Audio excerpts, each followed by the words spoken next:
ચાલો ધોરણ 9ના મારા વાલા બાળકો, કેમ છો દરેક બાળકો? મજામાં છો? ઓકે. હવે ગયા લેક્ચરની અંદર આપણે ભણી રહ્યા હતા ચેપ્ટર 8, ભારતના રાજ્ય બંધારણનું ઘડતર અને તેના લક્ષણો. હવે ગયા વખતે આપણે ટૉપિક શરૂ કર્યો હતો બંધારણના લક્ષણો. કયો ટૉપિક શરૂ કર્યો હતો? બંધારણના લક્ષણો. હવે બંધારણના લક્ષણોની અંદર આપણે ટોટલ 5 લક્ષણો ભણ્યા હતા. કેટલા લક્ષણો ભણ્યા હતા? 5 લક્ષણો ભણ્યા હતા. આજે આપણે છઠ્ઠું લક્ષણ જે છે દ્વિગૃહી પ્રથા, ત્યાંથી આપણે સ્ટાર્ટ કરશું. પણ પહેલાં 5 લક્ષણો કયા ભણ્યા હતા થોડુંક એના વિશે રિવાઇઝ કરી લઈએ. તો સૌથી પહેલું લક્ષણ આપણે ભણ્યા હતા લિખિત દસ્તાવેજ. એમાં આપણે 2 દેશના નામ આવેલા, એક ઇઝરાયલનું નામ આવેલું અને એક બ્રિટન, ટન એનું નામ આવેલું. કે ઇઝરાયલ અને બ્રિટન આ 2 દેશ સિવાય લગભગ દુનિયાના દરેક લોકશાહી દેશનું બંધારણ કેવું છે? લિખિત છે. બ્રિટન અને ઇઝરાયલ એ 2 દેશ એવા છે કે એનું બંધારણ તમને ક્યાંય લિખિત સ્વરૂપમાં જોવા મળે નહીં. એની પછીનું લક્ષણ હતું બંધારણનું કદ. કે ભાઈ બંધારણના ભાગ કેટલા છે? તો કે 22 ભાગ છે. અનુચ્છેદ કેટલા છે? 395. પરિશિષ્ટો પહેલાં 8 હતા, અત્યારે કેટલા છે? તો કે 12 છે. બંધારણની અંદર કોનો સમાવેશ થાય? તો કે ભાઈ સ્થાનિક સ્વરાજ્યની સંસ્થાઓ છે, આપણું ન્યાયતંત્ર છે, આપણા મૂળભૂત હકો છે, આપણી ફરજો છે, વગેરે જેવા મુદ્દાઓનો શું થાય છે? સમાવેશ. અને આખા વિશ્વની અંદર વિસ્તૃત અને વિગતવાર જો કોઈ બંધારણ હોય તો એ કયા દેશનું છે? તો કે ભાઈ ભારત દેશનું છે. ત્રીજું લક્ષણ ભણ્યા હતા આપણે એક જ નાગરિકત્વ. કે ભાઈ અમેરિકા છે એના નાગરિકોને બેવડું નાગરિકત્વ મળેલું છે. એ અમેરિકામાં જે રાજ્યમાં રહેતા હોય એ રાજ્યના પણ નાગરિક કહેવાય અને આખા અમેરિકાના પણ નાગરિક કહેવાય. જ્યારે ભારત દેશના લોકો ગમે તે રાજ્યમાં રહેતા હોય એને એક જ પ્રકારનું નાગરિકત્વ મળ્યું છે. કોનું? ભારતનું. એની પછીનું ચોથું આપણે જોયું હતું મજબૂત કેન્દ્રવાળું સમવાય તંત્ર. એમાં આપણે 4 યાદીઓ જોઈ હતી, બરાબર. કેન્દ્ર યાદી તો કે એમાં 97 વિષયો. કાયદા કોણ ઘડે? તો કે સંસદ. રાજ્ય યાદી તો કે એમાં 66 વિષયો. કાયદા કોણ ઘડે? તો કે જે તે રાજ્યની રાજ્ય સરકાર. સંયુક્ત યાદી તો કે વિષયો કેટલા? 47. કાયદા ઘડવાની સત્તા તો કે બંનેને.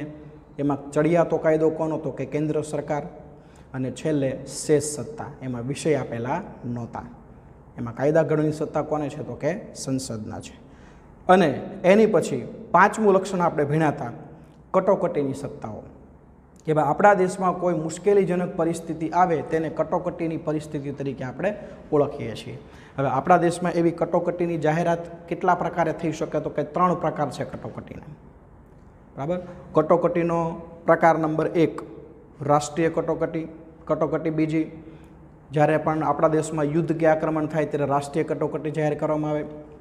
બીજો પ્રકાર બંધારણીય કટોકટી. કે ભાઈ દેશનું શાસન કોઈ પણ રાજ્ય કે દેશમાં બંધારણ પ્રમાણે ચાલી શકે તેમ ન હોય ત્યારે દેશમાં બંધારણીય કટોકટી જાહેર કરવામાં આવે. અને નાણાંના મૂલ્યમાં ધોવાણ થતું હોય ત્યારે આપણા દેશમાં નાણાકીય કટોકટીની જાહેરાત કરવામાં આવે છે. અને આ કટોકટીની વ્યવસ્થા વખતે આપણો દેશ એકતંત્રી વ્યવસ્થામાં ફેરવાઈ જાય છે. આખા દેશનું શાસન માત્ર એક જ વ્યક્તિના હાથમાં આવે છે. અને એ વ્યક્તિ કોણ હોય છે? તો કે એ વ્યક્તિ હોય છે રાષ્ટ્રપતિ. તો હવે આપણે જોઈએ દ્વિગૃહી પ્રથા. કયું લક્ષણ આપણે જોવાનું છે? દ્વિગૃહી પ્રથા. કે ભાઈ આપણો દેશ છે એની શાસન પ્રથા કેવી છે? તો કે ભાઈ દ્વિગૃહી છે. તો લક્ષણ નંબર 6 દ્વિગૃહી પ્રથા. આપણે આગળ જ ભણી ગયા બાળકો, યાદ કરો કે આપણા સંસદના ગૃહો 2 છે. ઉપલું ગૃહ એટલે રાજ્યસભા અને નીચલું ગૃહ એટલે કે લોકસભા. હવે સંસદ કાંઈ 2 માળની નથી. ઉપરનો માળ એટલે રાજ્યસભા, નીચેનો માળ એટલે લોકસભા. પણ એના મહત્ત્વને ધ્યાનમાં રાખીને 2 ગૃહ છે એને ઉપલું ને નીચલું ગૃહ કહેવાય છે. છતાં નીચલા ગૃહનું મહત્ત્વ વધારે છે. લોકસભાનું મહત્ત્વ કેવું છે? તો કે વધારે છે. ચલો હવે જોઈએ આપણે લોકો દ્વારા ચૂંટાયેલા પ્રતિનિધિમાંથી બને છે લોકસભા. લોકસભાની રચના શેમાં થાય? શેનાથી થાય? તો કે લોકો દ્વારા ચૂંટાયેલા પ્રતિનિધિ એની શું બને છે? તો કે એની બને છે લોકસભા બને છે. શું બને છે? લોકસભા. આપણા દેશની અંદર દર 5 વર્ષે લોકસભાની ચૂંટણી આવે. હવે જ્યારે લોકસભાની ચૂંટણી આવે ત્યારે આપણે બધા મત આપીને લોકસભાના સંસદ સભ્યને 5 વર્ષ માટે શું કરીએ છીએ? ચૂંટીએ છીએ. અને જે સંસદ સભ્ય ચૂંટાય એ આપણા બધાના શું હોય છે? પ્રતિનિધિ હોય છે. આ બધા પ્રતિનિધિઓની શું બને છે? તો કે લોકસભા બને છે. હવે આગળ સંસદના 2 ગૃહો છે. નીચલું ગૃહ એટલે રાજ્યસભા. હવે જો સંસદના ગૃહો, હવે આપણી સંસદ કેવી રીતે બનેલી હોય? તો કે આપણી જે સંસદ છે એમાં પહેલું રાજ્યસભા, રાજ્યસભાને કહેવાય ઉપલું ગૃહ, અને બીજું છે લોકસભા, લોકસભાને કહેવાય નીચલું ગૃહ. જો આ બધી વસ્તુ ચેપ્ટર નંબર 10નો જ્યારે તમે અભ્યાસ કરશો ત્યારે ભણવામાં આવશે, પણ અત્યારે આપણે તૈયારી કરવાની છે. અત્યારે આપણે આમાં જેટલું આપ્યું છે એટલું આપણે યાદ રાખવાનું છે. કેન્દ્ર લેવલે આપણા દેશનું સંચાલન ક્યાંથી થાય? તો કે સંસદમાંથી થાય. હવે સંસદના ગૃહો કેટલા છે? તો કે 2 ગૃહો છે. રાજ્યસભા એટલે એને ઉપલું ગૃહ કહેવાય, લોકસભા એટલે એને નીચલું ગૃહ કહેવાય. રાજ્યસભા છે એ કાયમી ગૃહ હોય છે, તેની ચૂંટણી દર 5 વર્ષે થતી નથી. બરાબર? એમાંથી જેટલા સભ્ય નિવૃત્ત થાય ને એટલાની ચૂંટણી થાય, બધાની ચૂંટણી ન થાય. એના સભ્ય સંખ્યા છે 250. લોકસભા એ બિનકાયમી ગૃહ છે, તેની ચૂંટણી દર 5 વર્ષે થાય. એના સભ્યની સંખ્યા છે 545. દર 5 વર્ષે 545 સભ્યો બરખાસ્ત થઈ જાય અને એની જગ્યાએ નવા 545 આવે દર 5 વર્ષે. એમાં ચૂંટણી 543ની જ થાય. 2 વ્યક્તિ એવા હોય કે એ એંગ્લો ઇન્ડિયન હોય, જેને ચૂંટવાના કોને હોય? રાષ્ટ્રપતિ. મતલબ કે રાષ્ટ્રપતિ એને પસંદ કરે અને ચૂંટણીમાં ઊભો રહેવાનું હોય નહીં. પ્રધાનમંડળ લોકસભાનો વિશ્વાસ ધરાવે ત્યાં સુધી સત્તા પર રહી શકે છે. સંસદીય સરકારે સંયુક્ત જવાબદારીના સિદ્ધાંત પર કામ કરે છે. આ વાક્ય આપણે આગળ શીખી ગયા. મેં તમને ઉદાહરણ આપ્યું હતું કે ભાઈ આપણી સંસદીય સરકાર છે ને એ સંયુક્ત જવાબદારીના સિદ્ધાંત ઉપર કામ કરે. મેં તમને એકવાર ઉદાહરણ આપ્યું હતું કે ભાઈ આપણા ક્લાસની અંદર હું ક્લાસમાં એન્ટર થાવ અને એક વિદ્યાર્થી અવાજ કરતો હોય, હું આખા ક્લાસને હોમવર્ક આપી દઉં પનિશમેન્ટમાં, તો એનો મતલબ શું થયો? સંયુક્ત જવાબદાર. એક અવાજ કરે છે એના માટે એક જવાબદાર નથી. મેં એકને સજા ન કરી, સજા કોને કરી? આખા ક્લાસને કરી. જવાબદાર કોણ? તો કે સંયુક્ત. એમ આપણી સંસદની અંદર જો કોઈ પણ એક નેતા બરાબર ગેરજવાબદારીપૂર્વક વર્તન કરે, બંધારણનો ભંગ કરે, તો એ એકને સસ્પેન્ડ કરવામાં ન આવે. આખી સરકાર કેવી થઈ જાય? બરખાસ્ત થઈ જાય. એકનો વાંક તો સંયુક્તનો વાંક. એના માટે જવાબદાર કોણ? સંયુક્ત જવાબદાર. એટલે એને કયો સિદ્ધાંત કહેવાય? તો કે એને સંયુક્ત જવાબદારીનો સિદ્ધાંત કહેવામાં આવે છે. હવે જો એની પછી જો પ્રધાનમંડળમાં અત્યંત મહત્વના નિર્ણયો લેવાતા હોય છે. કેન્દ્રમાં રાષ્ટ્રપતિના નામે અને રાજ્યમાં રાજ્યપાલના નામે વહીવટ ચાલતો હોવા છતાં ખરેખર સત્તા કેન્દ્રમાં વડાપ્રધાનની આગેવાની હેઠળનું પ્રધાનમંડળ અને રાજ્યમાં મુખ્યપ્રધાનના વડપણ હેઠળનું પ્રધાનમંડળ સત્તા ભોગવે છે. જો હવે આ વસ્તુ યાદ રાખવાની, કેન્દ્રની અંદર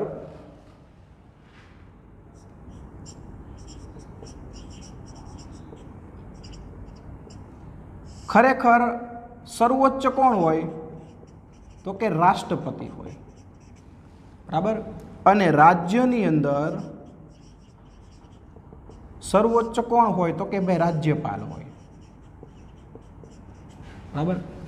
રાષ્ટ્રપતિની નીચે કોણ આવે? વડાપ્રધાન આવે. અને વડાપ્રધાનની નીચે કોણ આવે? મંત્રીમંડળ આવે. અહીંયા આગળ રાજ્યપાલની નીચે કોણ આવે? મુખ્યમંત્રી આવે. અને મુખ્યમંત્રી નીચે કોણ આવે? રાજ્યનું મંત્રીમંડળ આવે.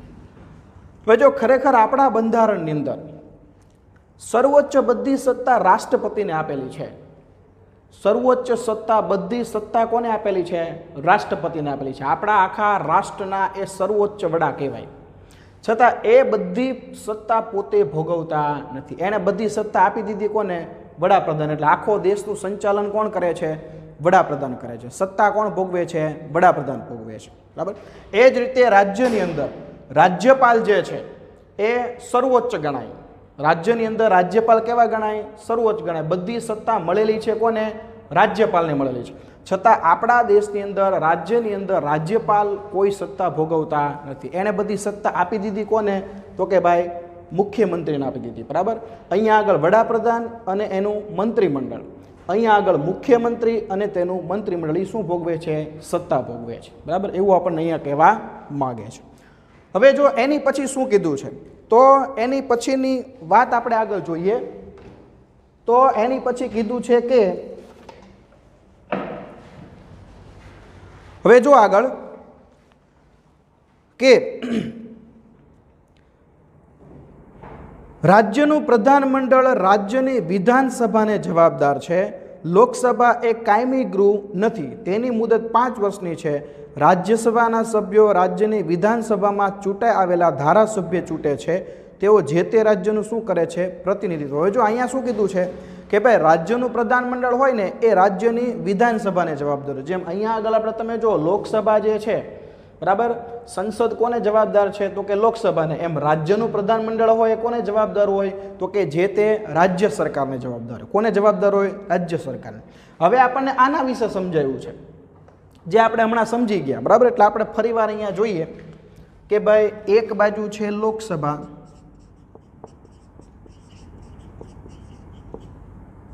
અને બીજી બાજુ છે રાજ્યસભા. હવે જો બેનો તફાવત તમે જોજો. આ કેવું ગૃહ છે? તો કે આ છે નીચલું ગૃહ. આ કેવું ગૃહ છે? તો કે આ છે ઉપલું ગૃહ છે. એની પછી આ કેવું છે? તો કે આ છે બિનકાયમી ગૃહ છે. કેવું ગૃહ છે?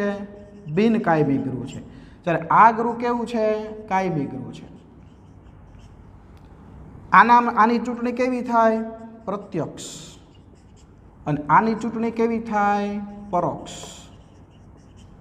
આની ચૂંટણી ક્યારે થાય? તો કે દર 5 વર્ષે. અને આની ચૂંટણી કેવી થાય? તો કે દર 2 વર્ષે 1/3 સભ્યોની. જો આટલો હજી તો ઘણા બધા તફાવતમાં મુદ્દા તો ઘણા બધા આવે. ડિટેલમાં તમે ધોરણ 10ની અંદર તમે ભણશો. પણ અત્યારે તમારે છે ને બેયની વચ્ચેના તફાવતના આટલા મુદ્દા તમારે યાદ રાખવાના છે. કેટલા મુદ્દા યાદ રાખવાના છે? તો કે આટલા મુદ્દા તફાવતના બેયની વચ્ચેના તમારે યાદ રાખવાના છે. આ બે વચ્ચેનો તફાવત છે લોકસભા અને રાજ્યસભા. જો લોકસભા છે ને એને નીચલું ગૃહ કહેવાય, ઉપર લખેલું જ છે આપણે અહીંયા. અને રાજ્યસભાને કેવું ગૃહ કહેવાય? ઉપલું ગૃહ. એ પણ ઉપર લખેલું છે. લોકસભા છે બિનકાયમી ગૃહ છે. દર 5 વર્ષેની ચૂંટણી થાય અને દર 5 વર્ષે નવી લોકસભા બને. જ્યારે રાજ્યસભાની ચૂંટણી દર 5 વર્ષે ન થાય, દર 2 વર્ષે થાય. પણ એ માત્ર કેટલા સભ્યની? 1/3 સભ્યની. રાજ્યસભામાં 1/3 લેખે જેટલા સભ્ય નિવૃત્ત થયા હોય એટલા ને એટલાની નવી શું થાય? પસંદગી થાય. રાજ્યસભાની અંદર 1/3 લેખે જેટલા નિવૃત્ત થયા હોય એટલા એટલાની શું થાય? પસંદગી થાય. પછી કીધું છે કે ભાઈ લોકસભાની ચૂંટણી પ્રત્યક્ષ હોય. પ્રત્યક્ષ એટલે કે તમે જ્યારે 18 વર્ષના થશો ત્યારે તમે પણ લોકસભાની ચૂંટણીમાં વોટિંગ કરી શકશો, મતદાન કરી શકશો. લોકસભાની ચૂંટણી કેવી છે? પ્રત્યક્ષ છે. દેશના દરેક નાગરિકો મત આપી શકે દર 5 વર્ષે. જ્યારે રાજ્યસભાની ચૂંટણી છે પ્રત્યક્ષ નથી, પરોક્ષ છે. આપણે મત નથી આપતા, પણ આપણા દરેક રાજ્યની જે વિધાનસભાના ચૂંટાયેલા સભ્ય હોય એ એમાં વોટિંગ કરે. સામાન્ય નાગરિકો આપણે કોઈ મત આપીએ કે નહીં. હવે ધારો કે તમે વિધાનસભાના સભ્ય બનો છો તો તમે મત આપી શકો, બાકી એમનામ તમે સામાન્ય નાગરિક તરીકે મત આપી શકો નહીં. ચલો હવે જો આગળ. રાજ્યસભાના સભ્યની મુદત 6 વર્ષની હોય છે અને લોકસભાના સભ્યની મુદત કેટલા વર્ષની હોય છે? 5. હવે આમાં તો 5 વર્ષની જ હોય, કારણ કે દર 5 વર્ષે ચૂંટણી થાય છે. એટલે અહીંયા સભ્ય છે કેટલા વર્ષ કામ કરે છે? 5 વર્ષ. અને અહીંયા સભ્યો કેટલા વર્ષ કામ કરે છે? તો કે 6 વર્ષ. બરાબર. આ ભેદ. અહીંયા તો 5 વર્ષે આખી લોકસભા વિખાઈ જાય છે, એટલે સ્વાભાવિક છે કે એના સભ્યની મુદત 5 વર્ષની જ હોય. જ્યારે રાજ્યસભામાં કેટલા વર્ષની હોય? 6 વર્ષની. છતાં પણ રાજ્યસભા ઉપલું ગૃહ હોવા છતાં મહત્વ વધારે કયું છે? લોકસભાનું. આપણા દેશમાં સર્વોચ્ચ અને મહત્વનું ગૃહ કયું કહેવાય? તો કે ભાઈ લોકસભાને મહત્વનું ગૃહ કહેવાય. ચલો અહીંયા આગળ આ દ્વિગૃહી પ્રથા એની વાત થઈ જાય છે પૂરી. હવે સ્વતંત્ર, નિષ્પક્ષ અને એકીકૃત ન્યાયતંત્ર, એટલે હવે આપણે આપણા ન્યાયતંત્ર વિશે જોવાનું છે. સ્વતંત્ર ન્યાયતંત્ર વિશે જોવાનું છે. મુદ્દા નંબર 7.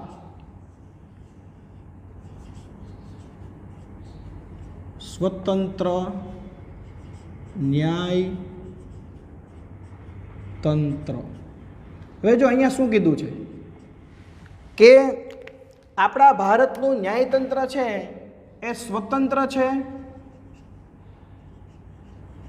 અને બીજું કીધું છે એકીકૃત છે અને નિષ્પક્ષ છે. એકીકૃત એટલે આપણા ભારતનું ન્યાયતંત્ર સળંગ સૂત્રમાં બંધેલું છે. સૌથી સર્વોચ્ચ સ્થાન ઉપર સર્વોચ્ચ અદાલત આવે, એની નીચે દરેક રાજ્યની વડી અદાલત આવે, અને એની નીચે આવે વડી અદાલત નીચે તાબાની અદાલતો આવે. બરાબર, આ આપણું આખું ન્યાયતંત્ર. અને ન્યાયતંત્ર છે ને એને આપણી કારોબારીથી કે ધારાસભાથી સ્વતંત્ર રાખવામાં આવ્યું છે. ન્યાયતંત્રને કારોબારી કે ધારાસભાને કાંઈ લાગતું ઓળખતું નથી, જેથી કરીને દરેક વ્યક્તિને સાચો ન્યાય મળે, દરેક વ્યક્તિને ન્યાય મળે, કોઈને અન્યાયનો સામનો કરવો પડે નહીં. જો હવે જોઈએ, બંધારણીય જોગવાઈ અનુસાર ભારતમાં સળંગ, સ્વતંત્ર, નિષ્પક્ષ અને એકીકૃત ન્યાયતંત્રની સ્થાપના કરવામાં આવી છે. આપણા બંધારણની જોગવાઈ પ્રમાણે આપણું ન્યાયતંત્ર કેવું છે? સ્વતંત્ર છે. જેની ટોચ પર સર્વોચ્ચ અદાલત, મધ્યમાં વડી અદાલત અને જિલ્લાની અને તાબાની અદાલતો. જો આપણે એનું આખું પરિરૂપ લખીએ કે ભાઈ અહીંયા આગળ સૌથી સર્વોચ્ચ સ્થાન ઉપર આવશે સર્વોચ્ચ અદાલત.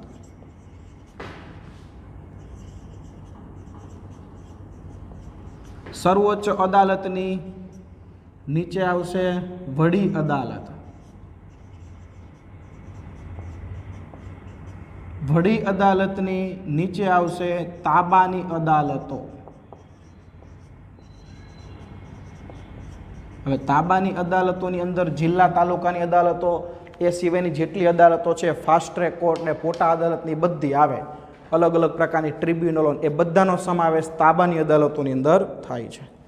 હવે જો પછી શું કીધું છે? સર્વોચ્ચ અદાલતમાં એક વખત ચુકાદો આવે અહીંયા આગળ એટલે એ બધા માટે બંધન કરતા હોય. સર્વોચ્ચ અદાલતની ઉપર આપણા દેશમાં એકેય અદાલત નથી. બરાબર, આખા વિશ્વની એક અદાલત છે. બરાબર, આખા વિશ્વ લેવલે હોલેન્ડની અંદર હેગ નામના શહેરમાં છે, જે આંતરરાષ્ટ્રીય અદાલત છે. બરાબર, પણ એ આખા વિશ્વ લેવલે છે, દેશ દેશ વચ્ચેની સમસ્યાનો ઉકેલ લાવવા માટે છે. પણ આપણા ભારતની અંદર સર્વોચ્ચ અદાલત છે એની ઉપર એક કઈ અદાલત નથી. સર્વોચ્ચ અદાલતમાં એક વખત ચુકાદો આવી જાય એટલે ચુકાદો કેવો હોય? કાયમી હોય, શિરોમાન્ય ગણાય, એ બદલી શકાય નહીં. સંઘ સરકાર અને રાજ્ય સરકાર વચ્ચે બંધારણીય બાબત હોય, કોઈ કાયદાના અર્થઘટનને લગતો વિવાદ હોય, તો એની અંતિમ ઉકેલ કોણ લાવે છે? અદાલત. બરાબર, આપણા કેન્દ્રની કેન્દ્ર સરકાર, આપણા રાજ્યની રાજ્ય સરકાર, આ બંને વચ્ચે, કેન્દ્ર સરકાર અને રાજ્ય સરકાર વચ્ચે કાંઈ વિવાદ સર્જાણો હોય, બરાબર, કોઈ કાયદાના અર્થઘટન માટે થઈને હોય કે કોઈ પણ પ્રકારનો વિવાદ સર્જાણો હોય, તો એનો ઉકેલ લાવવાનું કામ કોણ કરે છે? અદાલત કરે છે. ને એ કઈ અદાલત કરે છે? તો કે આપણી સર્વોચ્ચ અદાલત કરે છે. ન્યાયતંત્ર કારોબારીથી સ્વતંત્ર છે, જેની આપણે હમણાં વાત કરી કે આપણા સરકારના 3 અંગો છે. પહેલું છે ધારાસભા, બીજું છે કારોબારી અને ત્રીજું છે ન્યાયતંત્ર. તો ધારાસભાને કારોબારી કરતાં આપણું ન્યાયતંત્ર ત્રીજું અંગ છે કેવું છે? અલગ છે, સ્વતંત્ર રાખવામાં આવ્યું છે. બંધારણના રક્ષક અને વાલી તરીકે ન્યાયતંત્ર કામ કરે છે. મતલબ કે ન્યાયતંત્ર છે એ આપણા બંધારણના શું છે? તો કે બંધારણના રક્ષક છે અને વાલી છે. આ છેલ્લો મુદ્દો છે એ ટીક કરંતી, છેલ્લું વાક્ય છે એ ટીક કરંતી. એની પછી આવે છે બંધારણમાં સુધારો. લખણ નંબર 8. કયું લખણ આપણે ભણવાનું છે? 8મું લખણ ભણવાનું છે, જેનું નામ છે બંધારણમાં સુધારો. જો બંધારણમાં સુધારો કરવો હોય તો કેવી રીતે કરી શકાય? લખણ નંબર 8. બંધારણમાં સુધારો.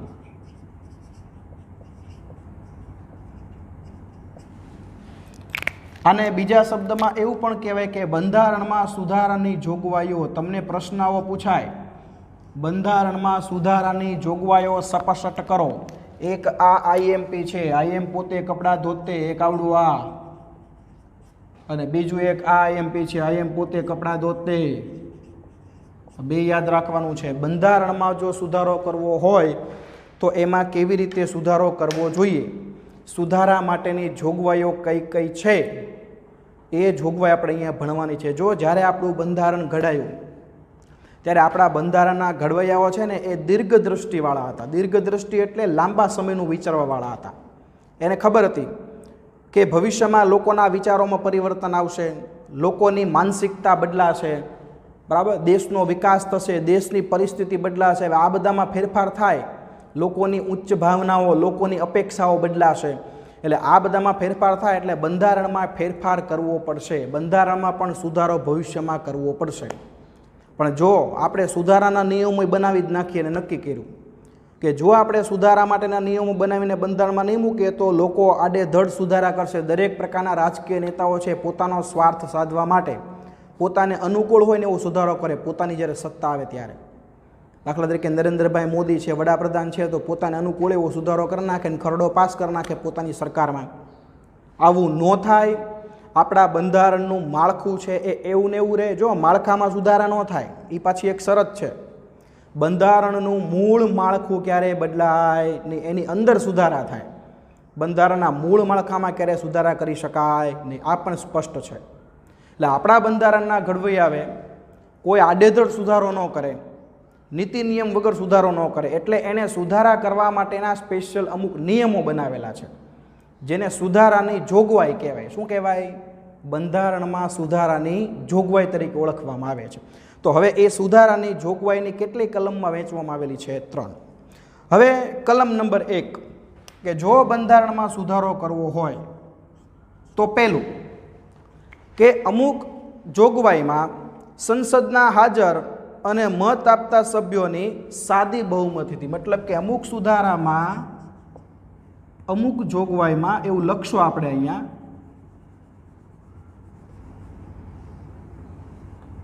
અમુક જોગવાઈમાં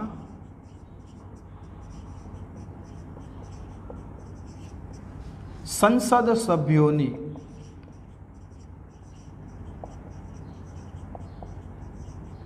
સાદી બહુમતી. કેવી બહુમતી? સાદી બહુમતી. અમુક જોગવાઈ એવી છે કે ભાઈ એમાં સુધારો કરવો હોય ને તો બહુ લાંબી લપ ન કરવી પડે. અમુક કલમમાં સંસદ સભ્યો જ્યારે હોય ને, લોકસભા રાજ્યસભા બે, ત્યારે એને સાદી રીતે પૂછી લેવામાં આવે ભાઈ સુધારો કરવાનો છે આટલો, કેટલા લોકોને માન્ય છે? મોટાભાગના લોકો આ પાડે એટલે સુધારો થઈ જાય, રાષ્ટ્રપતિ સહી કરી નાખે, વાર્તા પૂરી. બરાબર. આપણે કેમ 2 જણાને ઊભા રાખે, હાલો ભાઈ આ વ્યક્તિ હાથ ઊંચો કર, ભાઈ આ વ્યક્તિ કેપ્ટન બને, કેટલા રાજી છે? બધા બાળકો આંગળી ઊંચી કરે.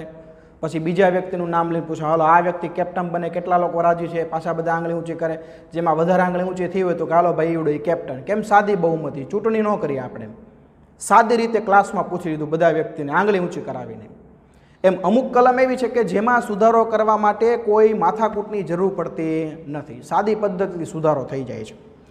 અમુક જોગવાઈમાં સંસદના હાજર, બરાબર, અને મત આપતા સભ્યોમાંથી 2/3 બહુમતીથી સુધારો થાય. અમુક કલમમાં સંસદ સભ્યોની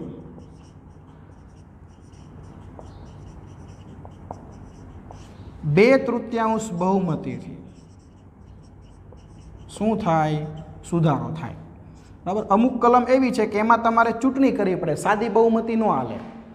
બરાબર. એમાં વોટિંગ કરાવવું પડે. જો સુધારાની ફેવરમાં 2/3 આવે તો સુધારો થાય, સુધારાની ફેવરમાં 2/3 મતદાન ન થાય તો સુધારો ન થાય. મને કે કોઈ પણ સુધારો કરો છે, 2/3 લોકોએ હા પાડી તો સુધારો થાય. સંસદમાંથી 2/3 લોકોએ હા ન પાડી, એની કરતાં ઓછા લોકોએ હા પાડી તો સુધારો થાય નહીં. અને ત્રીજું, સંસદમાં અમુક કલમમાં સુધારો કરવા માટે બંને સંસદ સભ્યની 2/3 બહુમતી અને વિધાનસભા ગૃહની ઘટકની બહુમતી અડધા કરતાં વધુ બહુમતી જોઈએ. મતલબ કે અમુક કલમમાં અમુક કલમમાં સંસદ સભ્યોની 2/3 બહુમતી અને અડધા કરતાં વધારે વિધાન સભાની બહુમતી. જો એનો મતલબ શું થયો, અહીંયા વિધાનસભા આવી. શું આવી? વિધાનસભા. એટલે બંધારણની અમુક કલમ એવી છે કે એમાં સુધારો કરવો હોય ને તો દરેક રાજ્યની વિધાનસભાને પૂછવી પડે. પહેલાં સંસદના 2/3 સભ્ય હા પાડે, એટલે સંસદમાંથી ખરડો પસાર થઈ ગયો, પછી કોને પૂછવાનું? વિધાનસભાને. દરેક રાજ્યની વિધાનસભાને પૂછવાની. ટોટલ જેટલી વિધાનસભા હોય એમાંથી અડધા ઉપર વિધાનસભા હા પાડે તો સુધારો થાય. જો અડધાથી ઓછી વિધાનસભા હા પાડે તો સુધારો થઈ શકે નહીં. બરાબર? એટલે આ 3 કલમ તમારે યાદ રાખવાની. જો આપણે આપણી ભાષામાં લખી છે, અમુક જોગવાઈમાં સંસદ સભ્યની સાદી બહુમતીથી સુધારો થાય, અમુક કલમની અંદર સંસદ સભ્યોની 2/3 બહુમતીથી સુધારો થાય, અને અમુક કલમની અંદર સંસદ સભ્યોની 2/3 બહુમતી અને અડધા કરતાં વધારે વિધાનસભાની બહુમતી જરૂરી છે તો બંધારણમાં સુધારો થાય. હવે આપણું બંધારણ છે કેવું છે? તો જો આપણું બંધારણ જે છે ને એ અહીંયા કીધું છે કે આપણું બંધારણ છે એ સુપરિવર્તનશીલ છે અને લચીલું ગણાય છે. બરાબર? અમુક બંધારણમાં સુધારો કરવા માટે બહુ અઘરી પદ્ધતિનો ઉપયોગ કરવો પડે છે, અને બંધારણની કલમોમાં અમુક કલમોમાં સુધારો કરવા માટે સરળતાથી સુધારો થઈ શકે છે. એટલે બંને વસ્તુ છે કે બંધારણમાં અમુક વસ્તુમાં સુધારો કરવા માટે ઘણા બધા ઠરાવો પસાર કરવા પડે છે, અને બંધારણની અમુક બાબતોમાં સુધારો કરવા માટે ઘણા બધા ઠરાવો પસાર કરવા પડતા નથી. એ સાદી પદ્ધતિથી પસાર થઈ જાય છે. એટલે બંધારણને કેવું કીધું છે? લચીલું કીધું છે અને સુપરિવર્તનશીલ કીધું છે કે ભાઈ બંધારણમાં સુધારો તો થાય જ, તે ન થાય એવું નથી. આપણે આગળ જ ભણી ગયા. ઈસવીસન 1976 સુધીમાં કેટલા સુધારા થયા હતા? 42 સુધારા થયા હતા. 1976માં જે સુધારો થયો ને, જો આમુખમાં 4 શબ્દો ઉમેરા નથી, કેટલામો સુધારો હતો? 42મો સુધારો હતો. કેટલામો સુધારો હતો? 42મો. એટલે બંધારણમાં સુધારા તો થાય જ તે, એટલે એને સુપરિવર્તન કીધું છે. એની પછી છે સાર્વત્રિક પુખ્ત વય મતાધિકાર. બરાબર? નંબર 9. કયો નંબર છે? 9 નંબર. સાર્વત્રિક પુખ્ત વય મતાધિકાર. ચાલો આની વિશે આગળ આપણે ભણી ગયા છીએ. બરાબર? એટલે આપણને નાના મસ્તા પેરેગ્રાફમાં માહિતી આપી છે, બહુ દોડ ડાપણ કર્યું નથી. છતાં આ મુદ્દો આપ્યો ને એ એક પ્રકારનું દોડ ડાપણ જ કહેવાય. પાછું અંદર લખેલું પણ હશે કે આના વિશે આપણે આગળ અભ્યાસ કરી ગયા. જો એની અંદર છે લખેલું, આ અંગે આપણે આગળ વિગતે ચર્ચા કરી ગયા. તો માથું પકાવવા હું લેવા ફરી વાર આપો છો? પાઠ પૂરો કરી નાખો. હા, તો અમારા બેટા ગઢા બુઢા ઓલો સિલેબસ લખવા બેઠા હોય ને એટલે લેખાત કરે, ખબર ન પડે કે આ બાળકોને પાકું કરવાનું છે. આ અંગે આગળ આપણે ચર્ચા કરી ગયા છીએ. એલા ભાઈ, તો હું લેવા આપો છો ચર્ચા કરી ગયા તો બીજી વાર? બરાબર? અહીંયા ભેજા ફ્રાય થઈ જતું હોય. ભારતમાં 18 વર્ષની ઉંમરના તમામ નાગરિકોને કોઈ પણ જાતના ધર્મ, જાતિ, શિક્ષણ, લિંગ, આવક, મિલકત, જન્મસ્થાન કોઈ પણ ભેદભાવ વગર મત આપવાનો સમાન અધિકાર છે. એને સાર્વત્રિક પુખ્ત વય મતાધિકાર કહેવાય. કે કોઈ પણ વ્યક્તિ, માત્ર ને માત્ર શરત કેટલી છે? તો કે નાગરિક 18 વર્ષનો હોવો જોઈએ અને મતદાર યાદીમાં નામ, મતદાર યાદીની અંદર શું હોવું જોઈએ? નામ હોવું જોઈએ. બસ આટલી શરત. તમારી ઉંમર 18 વર્ષની થાય પછી તમારું મતદાર યાદીમાં નામ આવે એટલે તમે મત આપી શકો. તમે ગમે તે ધર્મના હો, તમે ગમે તે જાતિના હોય, તમે ગમે તે કોમના હોય, તમે ગમે તે ભાષા બોલતા હોય, તમારી પાસે ગમે તેટલી આવક હોય, તમે ગરીબ હોય કે તવંગર હોય, તમે ભણેલા હોય કે અભણ હોય, તમારો જન્મ દેશમાં ગમે તે રાજ્યમાં થયો હોય, તમે વોટિંગ કરી શકો છો. માત્ર શરત કહી કે તમારી ઉંમર 18 વર્ષની હોવી જોઈએ અને મતદાર યાદીમાં તમારું નામ હોવું જોઈએ, એટલે તમે વોટિંગ કરી શકો. આ શરત ખાલી. હવે આગળ શું કીધું છે? મતાધિકારને કારણે લોકશાહી પ્રત્યે નાગરિકોને ચૂંટણી સમયે પોતાની પસંદગીના ઉમેદવારોને મત આપીને ચૂંટવાનો અધિકાર છે. આ તો આપણને ખબર હોય, આ હું શીખવાડવાની જરૂર છે? તમે મત આપવા જાશો એટલે તમે તમારા પસંદગીના ઉમેદવારને જ મત આપશો. કે કોઈને પૂછવા બેસો કે હાલે અહીંયા હોય તો ભાઈ આમાં કોને મારે બટન દબાવવાનું છે, એવું કાંઈ પૂછવા તમે જવાના નથી. હવે એ આપણને સમજાવ્યું છે અહીંયા કે ભાઈ તમે વોટિંગ કરવા જાઓ ત્યારે તમે તમારી પસંદગીના ઉમેદવારને તમે શું કરો છો, વોટ આપો છો. હવે જો અત્યારે આ સમયે યુવા મતદારોમાં તમે જો ઉત્તરોત્તર જાગૃતિ વધતી જાય છે, વોટિંગની સંખ્યા વધતી જાય છે, એ આપણી લોકશાહીની શું કહેવાય, એક જાગૃતિ કહેવાય, આપણા લોકશાહીની એક સારી બાબત કહેવાય. પહેલાં એક સમય એવો હતો કે ભાઈ યુવાનોમાં મતદાનની ટકાવારી ઓછી હતી. દેશમાં જેટલા યુવાનો હોય ને બધા યુવાનો મતદાન નહોતા કરતા. હવે યુવા મતદારોની સંખ્યામાં શું થતું જાય છે, વધારો, અને વોટિંગના પ્રમાણમાં પણ શું થતું જાય છે, વધારો. એ આપણા એક લોકશાહીમાં એક શું કહેવાય તો કે એક જાગૃતિ કહેવાય. 10મો મુદ્દો ધર્મ નિરપેક્ષતા મતલબ કે બિન સાંપ્રદાયિકતા. આની વિશે પણ આગળ ભણી ગયા મારા બેટા, લક્ષ્ય પાછા તોય તે બિન સાંપ્રદાયિકતા ક્યાં ભણી ગયા યાદ કરો તો હવે તમારી પરીક્ષા કરીએ થોડીક વાર. આપણે બિન સાંપ્રદાયિકતાનો મુદ્દો આપણે ભણી ગયા, પણ ક્યાં ભણી ગયા યાદ છે, કયા ટોપિકમાં આવી ગયું?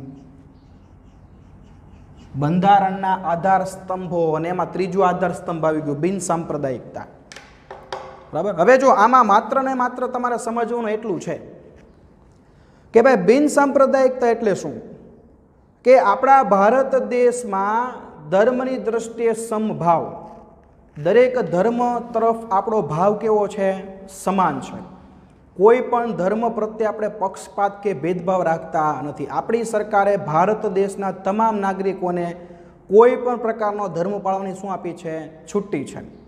તમે તમારો કોઈ પણ ધર્મ પાળી શકો, તમે તમારો જે ધર્મ હોય એ ધર્મનો તમે પ્રચાર કરી શકો, એની આપણા બંધારણની અંદર શું આપવામાં આવી છે, છુટ્ટી આપવામાં આવી છે. એને શું કહેવાય, બિન સાંપ્રદાયિકતા કહેવાય. તમે કોઈ પણ ધર્મના અનુયાયી હો, અનુયાયી હોવું એટલે કે તમે કોઈ પણ ધર્મ પાળતા હોય, બરાબર, એ ધર્મ પાળવાની શું છે, સ્વતંત્રતા છે. બરાબર. તમે તમારા ધર્મનો પ્રચાર અને પ્રસાર કરી શકો, તમારા ધર્મનું પ્રસારણ કરી શકો, તમારા ધર્મનો પ્રચાર કરી શકો, સરકાર એમાં ના પાડતી નથી. એને શું કહેવાય, બિન સાંપ્રદાયિક દેશ કહેવાય. આપણો દેશ છે એ ધાર્મિકતા ધરાવતો દેશ નથી, ધર્મના પાયા પર ચાલતો દેશ નથી. આપણા દેશનો પોતાનો કોઈ પર્ટિક્યુલર એક ધર્મ નથી. આપણા દેશમાં દરેક નાગરિકોને અલગ અલગ પોતાના સ્વતંત્ર ધર્મો પાળવાની શું આપી છે, છૂટ આપી છે. અને દરેક ધર્મના જે લઘુમતીમાં જે ધર્મ આવતો હોય, દાખલા તરીકે ભાઈ જૈન ધર્મ છે, બૌદ્ધ ધર્મ છે, આવા ઘણા બધા ધર્મ લઘુમતીમાં આવે છે. ઇસ્લામ ધર્મ છે તો એને તમે જો કેટલાક વિશેષ અધિકારો આપ્યા છે જે ધર્મ લઘુમતીમાં આવે છે. બરાબર. એટલે આ બધી બાબતો છે એ આપણા દેશને કેવું જાહેર કરે છે, ધર્મ નિરપેક્ષ. આપણો દેશ કોઈ પણ ધર્મના પક્ષમાં છે નહીં. આપણા દેશમાં દરેક લોકોને દરેક પ્રકારના ધર્મ પાળવાની શું આપેલી છે, છૂટ આપેલી છે. બરાબર. આના વિશે આપણે આગળ ભણી ગયા છીએ. અદાલતી સમીક્ષા 11મો મુદ્દો. મુદ્દા નંબર 11, અદાલતી સમીક્ષા.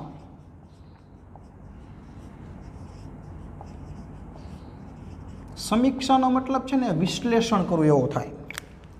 સમીક્ષા કરવી એટલે શું થાય, વિશ્લેષણ કરવું એવો એનો મતલબ થાય. ચાલો હવે જો આગળ. અદાલતી સમીક્ષા એ બંધારણનું વિશિષ્ટ લક્ષણ છે. આ બંધારણનું કેવું લક્ષણ કહેવાય તો કે આ બંધારણનું વિશિષ્ટ લક્ષણ છે. કેવું લક્ષણ છે, બરાબર. તમને પૂછાય કે ભાઈ બંધારણનું વિશિષ્ટ લક્ષણ કયું, એમાં ઓપ્શનમાં આપેલું અદાલતી સમીક્ષા, તો જવાબ લખવાનો.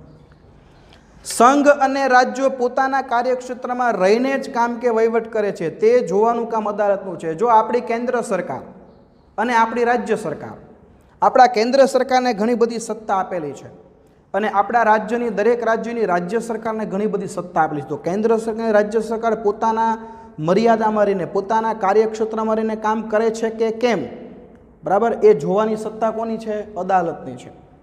હવે આગળ, સંસદની સત્તાઓને અવગણ્યા વગર અદાલતી સમીક્ષા વિશેના સિદ્ધાંતો વચ્ચે સુમેળ સ્થાપવાનો પ્રયત્ન બંધારણે કર્યો છે.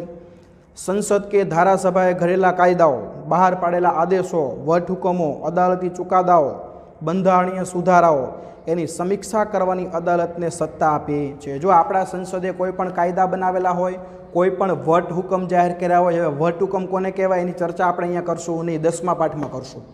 આપણી સંસદે કોઈ આદેશ આપેલો હોય તો એ બધું બંધારણના અનુરૂપ છે કે કેમ એ ચકાસણી કરવાનું કામ કોણ કરે? અદાલત કરે. આપણે આગળ ભણી ગયા કે ભાઈ કોઈ પણ કાયદો એવો હોય કે જેનો બંધારણમાં ઉલ્લેખ નથી તો એ કાયદો રદ બાતલ ગણાય, અને રદ કોણ કરે?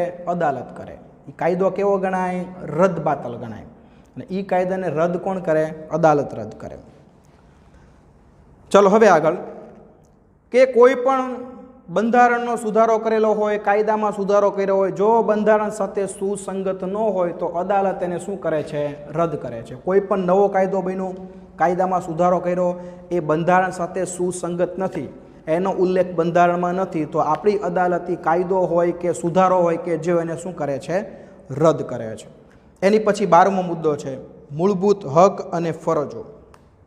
મુદ્દા નંબર 12, આપણા બંધારણમાં મૂળભૂત હક અને ફરજો. બરાબર, આપણા બંધારણની અંદર એક લક્ષણ એ પણ છે મૂળભૂત હક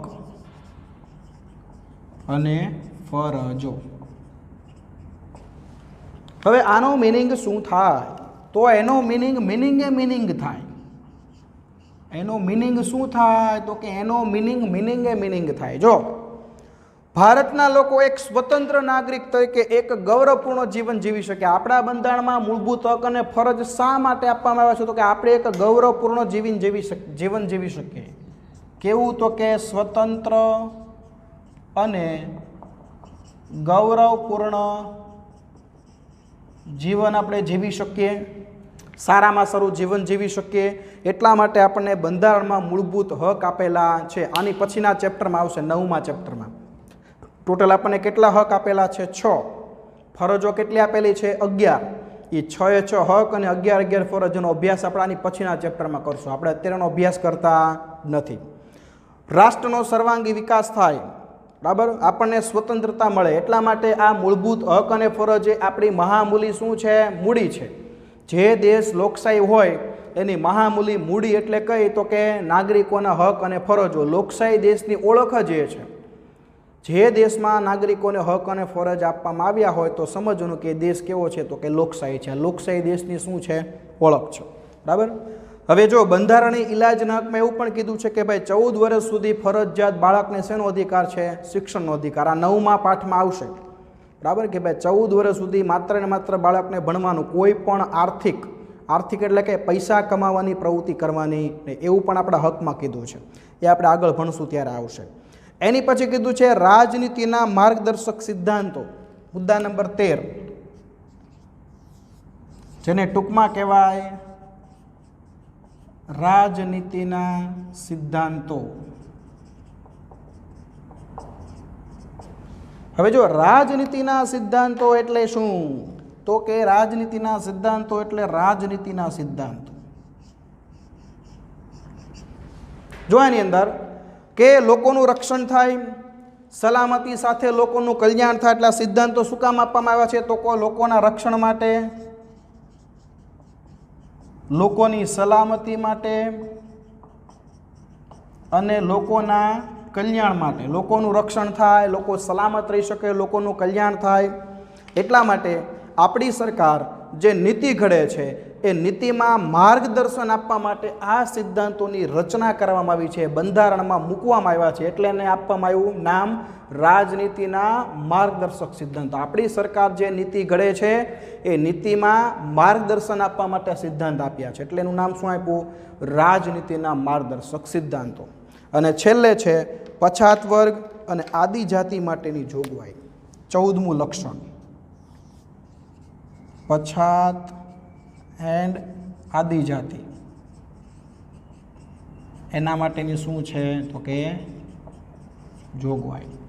આપણા દેશની અંદર ઘણા લોકો જે છે એ પછાત, સામાજિક રીતે ઘણા બધા પછાત છે અને ઘણા બધા આર્થિક રીતે પછાત છે. પછાત એટલે એની પરિસ્થિતિ બહુ ખરાબ છે, એવા લોકો માટેની જોગવાઈ. તો જોઈએ કીધું છે સમાજના પછાત વર્ગ કે પછાત જાતિઓ કે વંચિત સમુદાયના ઉત્કર્ષ એટલે કે વિકાસ માટે એ લોકો સામાન્ય પ્રવાહમાં સામાન્ય લોકો સાથે હળીમળીને રહી શકે તેના માટે ધારાસભાની ચૂંટણી હોય, સ્થાનિક સ્વરાજ્યની ચૂંટણી હોય, સરકારી નોકરી હોય તો એમાં એને બેઠક આ લોકોને કેવી આપવામાં આવી છે? અનામત આપવામાં આવી છે. કારણ કે ભૂતકાળની અંદર તમે 10મા ધોરણમાં આવશો ને ત્યારે આ મુદ્દો તમારે ડિટેલમાં ભણવાનો આવશે, બધી એની કઈ કઈ જોગવાઈ છે ને જોગવાઈઓ તમારે ભણવામાં આવશે, બરાબર. ધોરણ 10ની અંદર 20મા ચેપ્ટરમાં તમે ભણશો. કયા ચેપ્ટરમાં ભણશો તમે? 20મા ચેપ્ટરમાં ધોરણ 10ની અંદર પછાત વર્ગના લોકો માટેની જોગવાઈ કઈ કઈ છે. એટલે એ લોકોને ભૂતકાળમાં એની સાથે ભેદભાવ બહુ થતો, એટલે એ લોકોની જ્ઞાતિ કેવી રહી ગઈ? પછાત રહી ગઈ.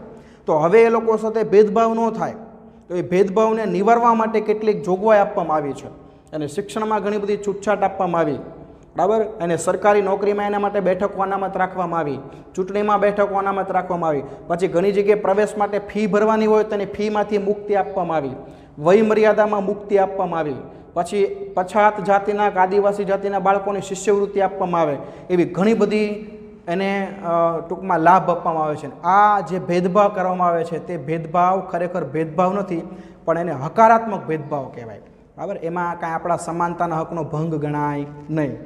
ઘણા એમ કે આપણને તો સમાનતાનો હક મળેલો છે, આ બધાને લાભ મળ્યો તો બીજા બધાને લાભ કેમ નથી મળતો? આ તો ભેદભાવ કહેવાય.